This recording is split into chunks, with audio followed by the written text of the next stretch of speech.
বর্তমানে এই বর্ষাকালে পশ্চিমবঙ্গের গ্রাম বাংলা এবং শহরের একটি সমস্যা হয়ে দাঁড়িয়েছে এডিস মশার আক্রমণে ডেঙ্গি। তাই এই ডেঙ্গি থেকে সচেতন হওয়ার জন্য আমরা বিদ্যালয়ের তরফ থেকে একটি সচেতনতার বার্তা পৌঁছে দেওয়ার জন্য উদ্যোগ গ্রহণ করেছি। চলুন দেখে নেওয়া যাক বিদ্যালয় থেকে কী কী পদ্ধতির মাধ্যমে বা কী কী উপায়ে এই সচেতনতার বার্তা সমাজে পৌঁছে দেওয়া হচ্ছে। প্রথমেই বাণী পাঠ ও প্রার্থনার মধ্যে দিয়ে আমাদের আজকের দিনটি শুরু হলো। 2025 সাল, আজকের আকাশ পরিষ্কার।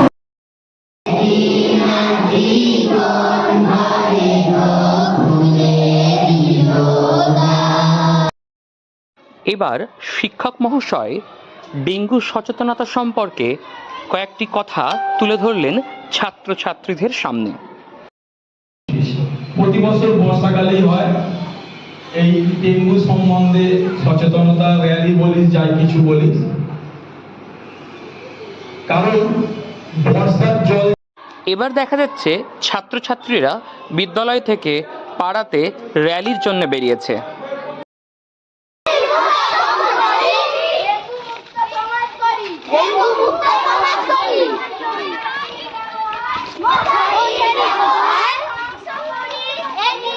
নিজের এলাকা পরিষ্কার রাখি,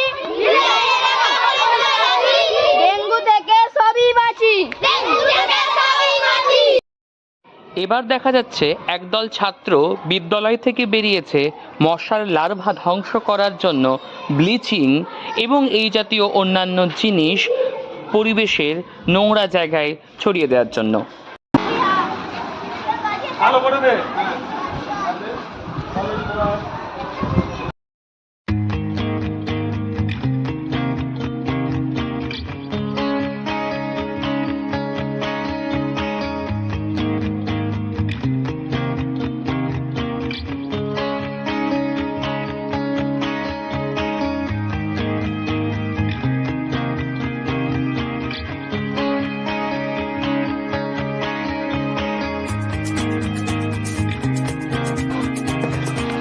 অনেক ব্লিচিং দিচ্ছ কেন?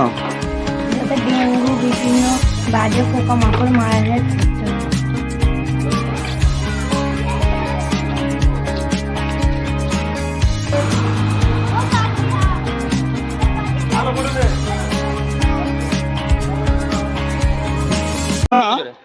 এই যে র্যালি করছো স্কুল থেকে ডেঙ্গু নিয়ে, এরপর তোমার কাজ কি বা তোমাদের কাজ কি?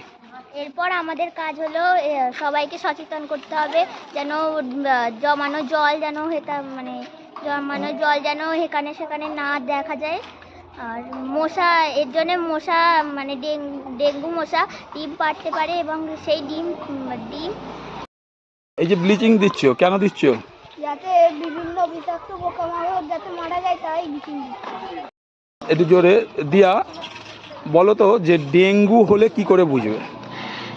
জ্বর হবে এবং গায়ে লাল র্যাশ বেরোবে। আচ্ছা, ডেঙ্গু হলে সমৃদ্ধি কি করব? প্রথমে আমরা ডেঙ্গু হলে প্রথমে আমরা রক্ত পরীক্ষা করব, ডাক্তারখানায় যাব, আর ডাক্তার যে নির্দেশ দেবে সেগুলো মেনে চলব। অহনা,